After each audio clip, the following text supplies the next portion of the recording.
Hello, hello, hello. My name is Michal Szczesny, and I'm the founder of Fortunate Lab, which is a tech consultancy for impact businesses. I am a self-taught programmer and a hobbyist polyglot, speaking multiple languages and learning even more.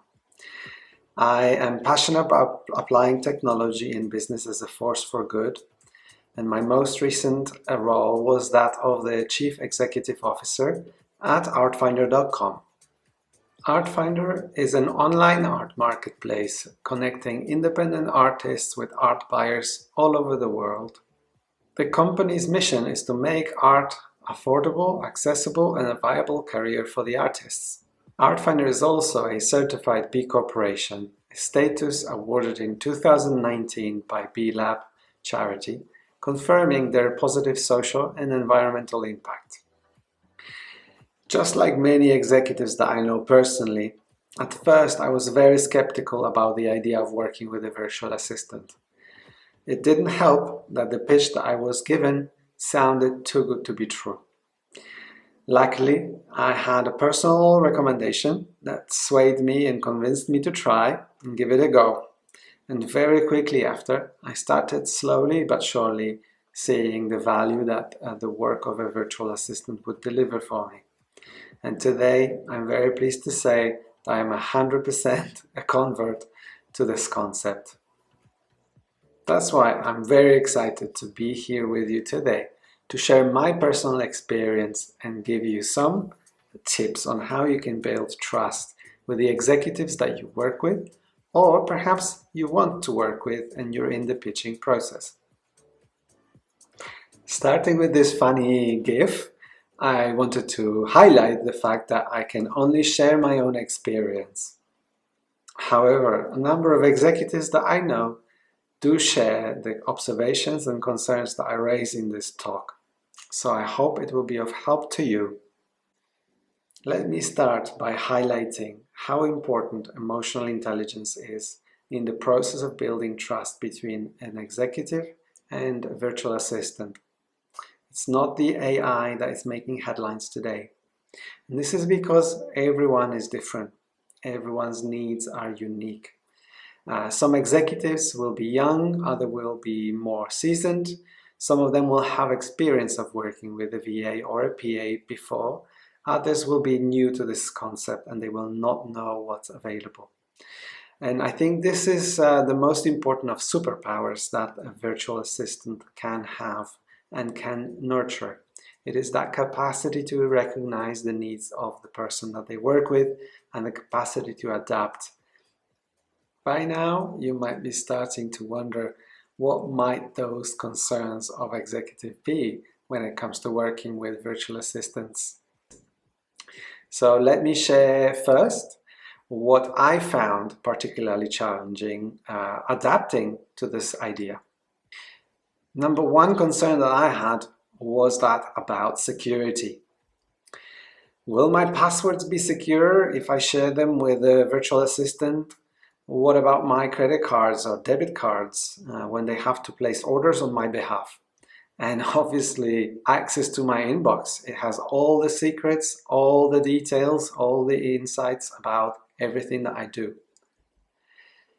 And there are also aspects of compliance. The company will have to comply with a number of policies and regulations such as the GDPR or PCI. Some companies are FCA regulated, etc., etc. And as we know, it is the human that is always the weakest link in any security process. That's why it is very important to address those concerns. Next step is control. As an executive handing out access to my inbox and my tasks, I'm losing control. I'm losing visibility. That's why the fear will start creeping in. And as we know, as executives, like anybody, they like to be in control. The other aspect is the syndrome of no one being able to do it as well as I can. That was also a major obstacle for me to pass on responsibilities to my virtual assistant. Another aspect is not knowing what actually is possible. What can a virtual assistant help me with? Do they have the experience in the area that I need them to help with? Can they handle the workload? Can they handle this specific task? And what about affordability? Do I even have the time to train them? Would it be cheaper or quicker for me to do it myself? What about if the assistant spends a long amount of time on a particular task that would be quick for me? How will the cost look like? Will they pile up? And what about errors, missed deadlines, or lost opportunities? By now, you're probably wondering about the answers, how to address some of these concerns one by one. But before we get there, let me first dive in to one of the definitions of trust. What are the components of trust? Trust can be defined as many different things, but one definition that resonated with me is that it is a component and a mix of reliability, honesty, goodwill, competency, and openness, which is also partly expressed as vulnerability, being human. This is certainly not an ultimate list of aspects of trust, but it is one that I will use as a reference in the following slides. Now that we understand the common fears of executives looking to work with virtual assistants, as well as what trust actually is, how do we address them? How can you equip yourself to succeed and build long-term trust with executives that you work with? To make it simpler, I've created the following checklist where we're going to go one by one, concern after concern, with some tips and ideas on how you can address them. Let's dive in. Number one, being security considerations. Addressing those helps you demonstrate reliability and competency. It will not come as a surprise that one of the most important foundational points is IT hygiene. It involves using a computer that is up to date and it's not falling behind in terms of software updates, using applications that are updated to their latest versions, as well as using an antivirus and a secure Wi-Fi. Whenever you are not using a secure Wi-Fi, such as in a cafe or a public space, you should have a VPN software installed and use that to make sure that your traffic cannot be intercepted by bad actors. Another point is installing software only from trusted sources, which will together remove a lot of the obstacles to compliance. Another foundational aspect involves handling passwords and card details and other sensitive details. First and foremost, ideally you should never ever send those by email. Instead, if necessary, use encrypted methods of communications, such as Signal Communicator or WhatsApp. They both provide end-to-end encryption. Ideally, never write down passwords or card details on paper or in an unencrypted document. Please do not reuse passwords. This is generally considered a terrible practice and it will not build trust with security-conscious executives. Try to always use unique passwords and unique access details for every service that you work with. To some of you, this might sound pretty scary and difficult, but worry not, there is an easy solution. It is to use a password manager. It does a lot of the work for you. So not only will it generate secure and unique passwords on your behalf whenever you're registering for an account, it allows you to fill those in automatically on websites whenever you have to log in. It also allows you to securely share login details if it is ever required. So not necessarily sending it by email, but actually using the password manager platform to do this for you. It also allows you to scan your password library, everything that you've ever saved there, for vulnerabilities. If the websites are ever hacked, you will be informed proactively by the password manager to go and change your password to protect your account. This allows you to not be the weakest link in the security chain. A specific application that I would recommend for this purpose is 1Password. There are many more available on the market, such as LastPass and Dashlane, but 1Password has been in my toolbox for a number of years. I wholeheartedly recommend it. It works really well on a Mac, on a Windows, Android, and iOS. Pretty much covers you all through your security needs.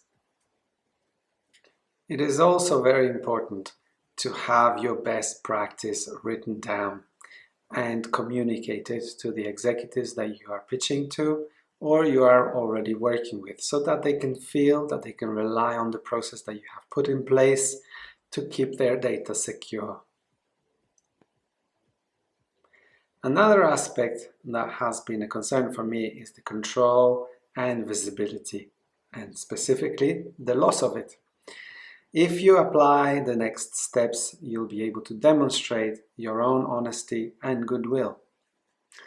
Let's start with the fact that collaboration between a virtual assistant and an executive is always and should always be a two-way street.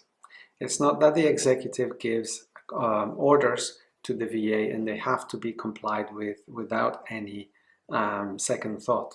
In fact, what I really appreciate from my virtual assistant was that they explained to me how they work.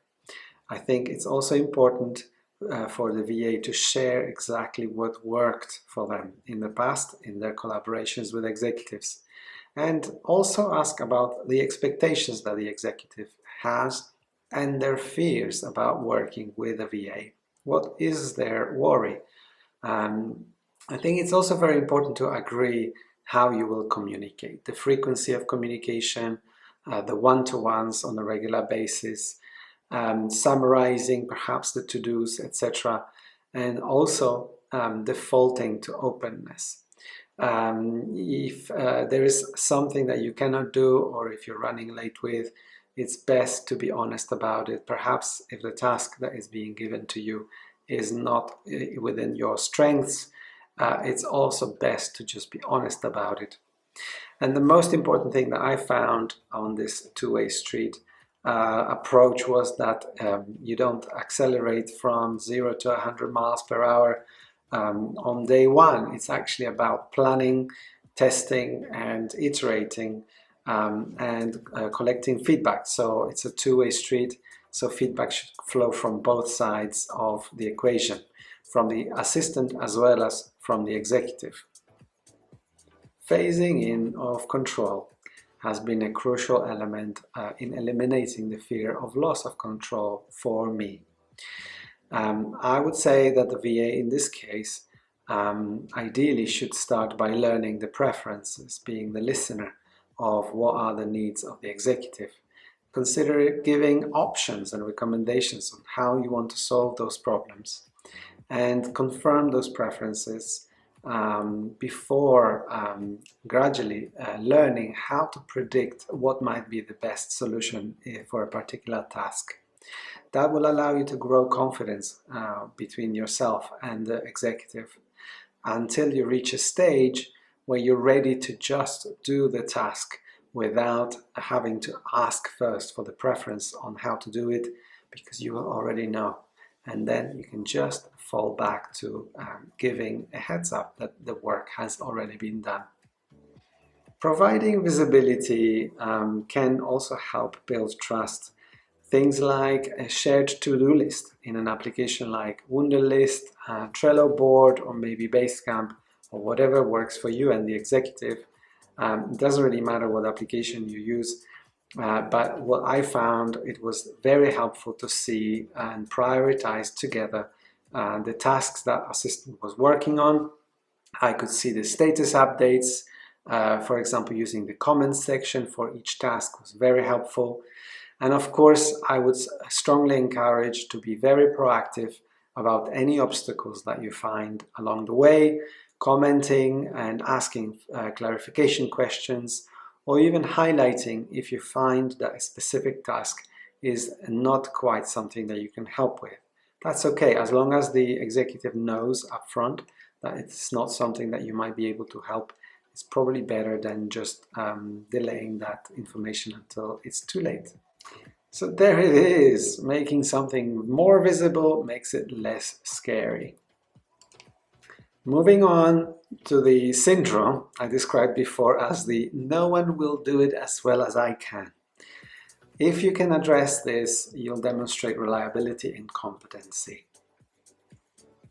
Although this syndrome might sound quite funny, there is a way to address it. And I think it starts with the empathy within the VA and understanding that executives, as we all know, very often struggle with letting go of control. They take a great sense of pride in the work that they deliver. So accepting the fact that the results are produced by virtual assistant, especially at the beginning of the collaboration, may differ to those that a CEO or executive would produce themselves, is a good starting point. Giving a framework or setting up a framework whereby executive can add finishing touches is helpful. Reminding them that they are in control, they have the last final word, maybe by applying a dry run or drafting process first before the final project or email, etc., goes out to the client or a supplier, is a great starting point. Another component of addressing this syndrome is being an active learner and demonstrating this to the executive. So as a VA, you should feel encouraged to ask questions and not assume how things should work or should be done. Be inquisitive about the business. Try talking to some of the other key people in the business, especially those that work very closely with the executive. Of course, it's also helpful to recognize your own knowledge gaps and being honest about it. And what you're doing here today by attending this session and all the other sessions on the virtual summit, keeping up to date with the best practice and continuously learning is also super helpful. So tap into all the resources, including the YouTube University, and keep learning. Another aspect that we're going to address is executives' blindness to opportunities. Helping to address that will help you demonstrate your goodwill and openness. Whilst respecting the confidentiality of other clients, it is important here to share what worked for other executives, how you helped them, what kind of aspects of your assistance helped executives free up their time, become more productive, and achieve their goals of driving the company mission forward. By talking to other virtual assistants in your network, researching and exchanging info, bring that best practice into the view of the executive that you work with. Just like the security best practice that you adhere to, it may be helpful here to have a concise slide with a mix of things that you did previously that improved executives' efficiency. You can think of it as a menu that executives can choose from. Addressing the fear of high cost will help you demonstrate reliability and competency. We know that being a VA is much more than just scheduling meetings, filtering an inbox, etc., etc. It can actually be being on the cutting edge of technology and helping the executives move the company forward, adapt to the ever-changing landscape. I encourage you to schedule during your one-to-one meetings, chat about what is it that you should start, stop, or continue doing on a regular basis. This will help you continuously grow the value and trust between yourself and the executive. I encourage you to stay on top of the latest technology as well. Research and use automation tools such as Doodle, Zapier, or Cal.com. There are so many more tools available on the market every day. And of course, artificial intelligence, which is now making waves, and many of us are scared, rightly so.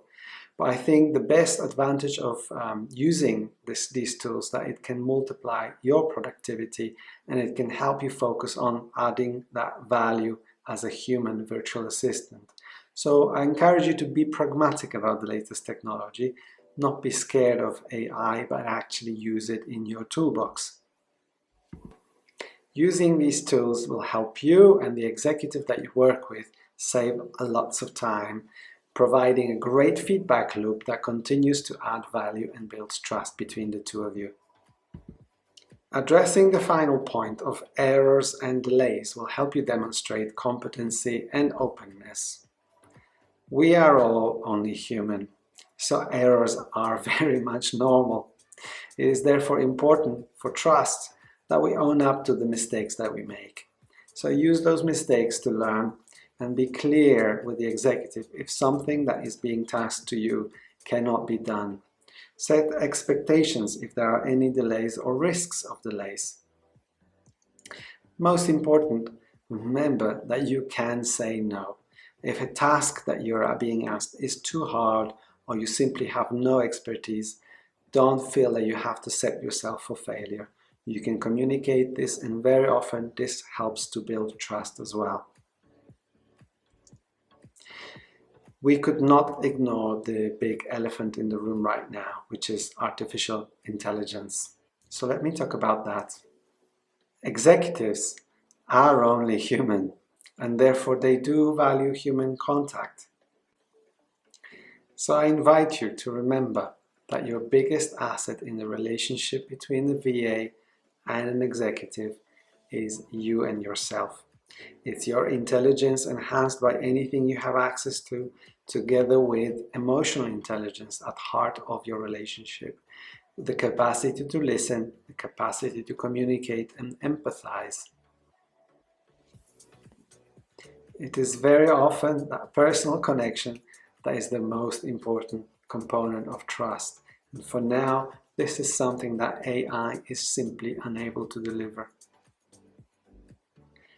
In today's talk, we have covered a lot of ground on the subject of creating trust between VAs and skeptical CEOs or executives like myself. I hope you found the contents of this talk useful. Let me go over a quick summary of what we've covered today.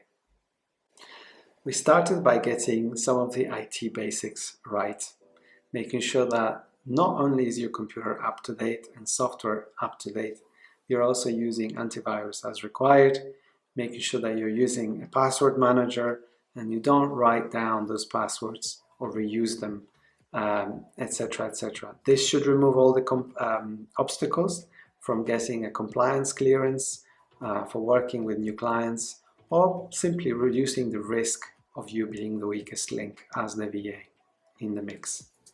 The other aspect that we covered was around communication, making sure that it's this process of working with the executive, it's a two-way street, that you're honest and open about what's possible, what worked in the prior engagements, and what might be right for this new relationship that you're building with the executive.